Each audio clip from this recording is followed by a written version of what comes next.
আসসালামু আলাইকুম। আমি নীলা চলে এসেছি আপনাদের জন্য গরুর পায়া দিয়ে নেহারি রান্নার জন্য। সহজ এবং শাহি মশলার ঘ্রাণ দিয়ে খুবই মজাদার নেহারি। আর নেহারি খাওয়াটা সবারই পছন্দ।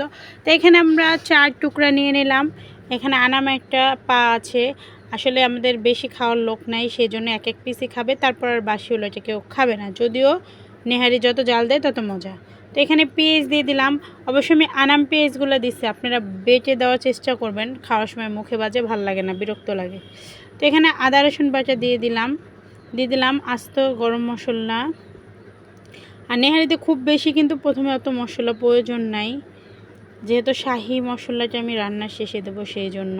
তো এখানে দিয়ে দিলাম ধনিয়া গুঁড়া, মরিচ গুঁড়া, দিয়ে দেবো হলুদ গুঁড়া। তো এখানে সব মশলা দিয়ে দিলাম। পরিমাণটা খুব বেশি দেওয়া যাবে না, কিন্তু আমার 4 টুকরা, সেই জন্য এক পিস পায়ের জন্য যা যা প্রয়োজন তাই। আপনারা এখানে যদি বাড়াতে চান তো মশলার আইটেমগুলো কিন্তু বাড়াতে হবে। তো পানি দিয়ে দিলাম। পানিটা অবশ্য বেশি করেই দেওয়ার চেষ্টা করবেন, কারণ নেহারিটা যত জ্বালা হবে ততই মজা লাগবে। তো এইতে পানিটা দিয়ে দিলাম। এখন সুন্দর করে এটি করবো। এটা চাইলে কিন্তু আপনার হাতে, আর তেলটা দিবেন না, আমি বলবো তেলটা অবশ্যই স্কিপ করবেন। যদি আপনি এই পর্যায়ে তেল দেন, এই পা থেকে যে তেল বের হবে সেইটাই খাওয়া বিরক্তকর হয়ে যায়। আর যদি আপনি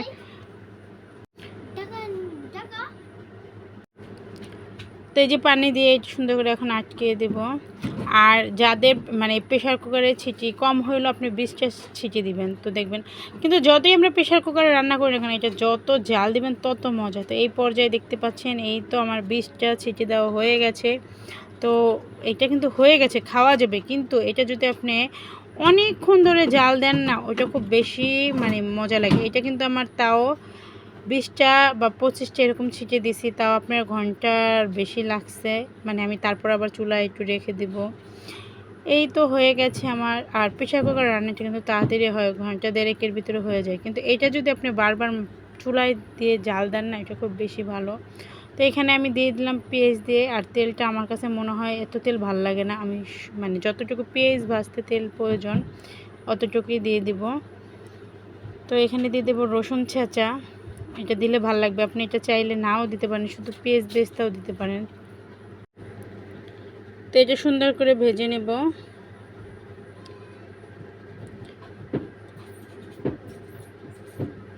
তো সরিষার তেল, সেই জন্য কিন্তু এটা এই কালার হয়ে গেছে। এই তো আমার পেঁয়াজ বেস্তা পুরো রেডি। এখানে আমি একটু রসুন দিলাম, ফ্লেভার আমার কাছে ভালো লাগে, সেই জন্য আপনারা রসুনটা না দিলেও পারবেন। তো এইটা এখন আমি দিয়ে দেবো।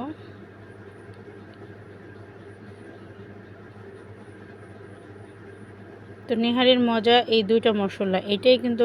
এইটা আর একটা দিব এখন শাহি মশলা। এই দুইটাই হইলো আপনার নেহারির টেস্টটা দ্বিগুণ বাড়ায়। তো এই দুইটা যত পারফেক্টভাবে দেওয়া যায় তত পারফেক্ট মজা লাগে। তো এখানে আমি দিয়ে দিলাম 2-3টা লবঙ্গ, 2টা এলাচ আর সামান্য জিরা।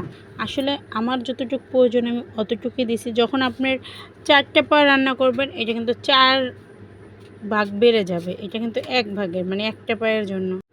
তো এই তো সুন্দর করে ভেজে নিলাম, দেখতেই পাচ্ছেন। এটা এখন সুন্দর করে গুঁড়ো করে নেব।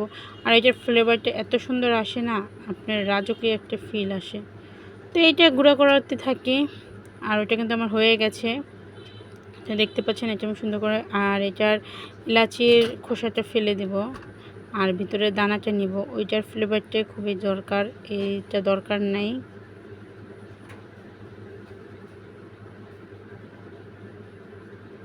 তো কোরবানির পায়া কে কে খাওয়া হয়েছে ঈদের ভিতরে আমাকে জানাবেন কমেন্ট করে। আর আমারটা আপনার কেমন লাগলে সেটাও আমাকে জানাবেন। তো এই পর্যায়ে আমার রান্না কিন্তু হয়ে গেছে। এখন আমি এটা সুন্দর করে বেড়ে নেব। তো দেখতেই পাচ্ছেন মাশাআল্লাহ। কিন্তু আমার কাছে মনে হয় কি, এটা বেশিক্ষণ জাল দিলে পাতিলে ওইটা বেশি মজা লাগে। তো এই যে পিসগুলো দেখতে পাচ্ছেন, আসলে নেহারি বেশি করে যারা রান্না করে তাদের জন্য ভালো। আমাদের পরিবারের সদস্য এই 1 পিসের বেশি কেউ খাবে না। আর হইল 1 পিসের বেশি খাবে না, তার ভিতরে আমার ছোটো ছেলে খায় না। বেশি রান্না করলে বাসিটা আবার কেউ খাবে না। তো এই যে হয়ে গেল 3 জন। আর এই বাটিতে